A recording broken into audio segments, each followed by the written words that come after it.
It's an important principle to understand the idea, to destroy, in a sense, the idea of an I controller, that we are, we're only unique in the sense that we have a unique end result personality. But how important is that? Because in the bottom line is that all these other individuals are experiencing this thing called consciousness. And that's where I would argue is that we've just got to appreciate the fact that, whatever nuance these different consciousnesses have, we can't let that get in our way of seeing them as equal and seeing them as just as vital and just as important in terms of satisfying them or comforting them or completing them, or whatever word you want to use for actualizing a human being. And that if we're going to judge these individual consciousnesses, one of the facts of judgment is going to have to be, how extravagant are they in their needs? How much are they consuming versus how much are they producing? And a lot of people aren't going to want to have that discussion, but that's the bottom line for a human life, in my opinion, is what you produce. It is about the doing. It's about your net effect on the world around you. It's not just about your qualitative internal experience.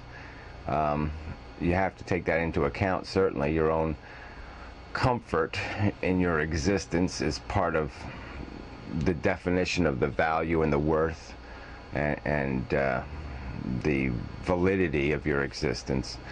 But the bigger question, the bigger part of that equation is going to come out of what your impact is on the rest of the world. And are you consuming suffering, other people's suffering? Are you exploiting other people? Are you exploiting circumstances? Or are you correcting for that exploitation? Are you fixing the world? Are you doing something to improve the circumstances for the consciousnesses existing out there? And that, to me, is where this discussion breaks down often, is because there's very few people who want to discuss productivity, human beings having to be productive. They don't want to even look at human beings as a machine. And then, of course, if you say you're a programmed machine, that you are in essence built out of what you do understand, what you have been exposed to, what input has been put in, and how it has been integrated into the mechanics of your mind. They just don't want to think about themselves as being that controlled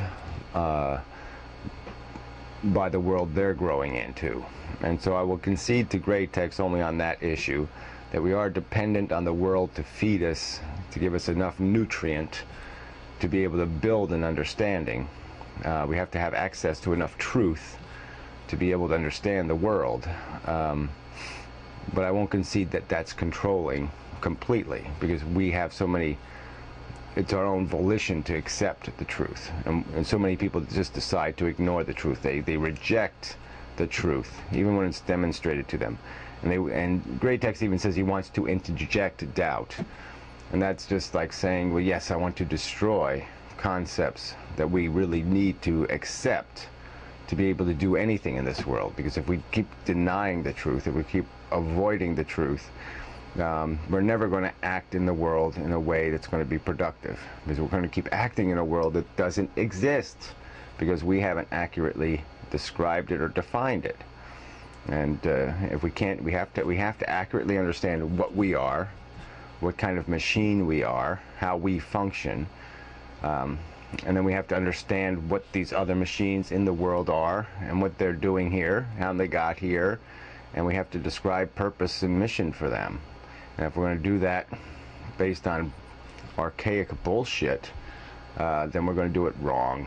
It's that simple. So anyway, I hope I haven't just confused issues. It's like I said, I think it is important to just realize there's nothing. Control is an illusion. Control is just a product. There's not, especially in our brains, we don't consciously think. We consciously perceive. The thinking and the doing part of our control mechanisms are all on the subconscious level. It is programming, and we just realize the result before we do the doing. We see the little bit of chaos at the surface, we see a little bit of a fight for control, And then control is decided without even us really realizing it. I mean, we say reach for something, and we don't, you know, it's very hard to see our hand actually do it until it does it. I don't get to see what I say before I say it. So it's a, you know, we're right on the edge, our consciousness, of the process, right on the outer edge. So there's nothing, yeah, the control, though, is just machinery. It is programming. It has to be fed. It can't just pull stuff out of anywhere. It has to pull it out of cause and effect.